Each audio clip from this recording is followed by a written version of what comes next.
అండి అందరికీ. This is doctor Padmaja dentist. ఈరోజు నేను చేయబోయే టాపిక్ ఏంటి అంటే, మనకి పంటికి క్యాప్ పెట్టుకున్న తర్వాత తీసుకోవాల్సిన జాగ్రత్తలు, ఊడిపోవడానికి గల కారణాలు నేను చాలా ఫుల్ డీటెయిల్‌గా ఎక్స్‌ప్లెయిన్ చేశాను. నార్మల్‌గా మనం పంటికి క్యాప్ పెట్టుకున్న తర్వాత 24 అవర్స్ ఎలాంటి స్టిక్కీ ఫుడ్ అనేది తీసుకోకూడదు. అంటే బబుల్ గమ్స్, చిక్కీలు అంటే అతుక్కునే పదార్థాలేవి మనం 24 అవర్స్ వరకు తినకూడదనమాట. చాలా జాగ్రత్తగా ఉండాలి. పంటికి క్యాప్ పెట్టుకున్న తర్వాత ఒక గంట వరకు ఏమీ తినకూడదు, తాకకూడదు.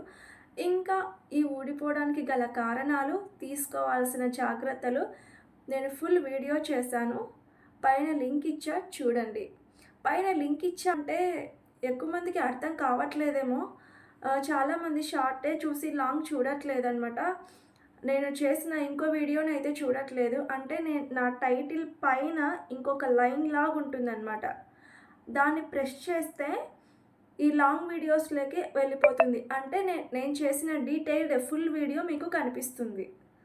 ఈ వీడియో మీకు నచ్చినట్లయితే లైక్ చేయండి, షేర్ చేయండి, సబ్స్క్రైబ్ చేయడం అస్సలు మర్చిపోకండి.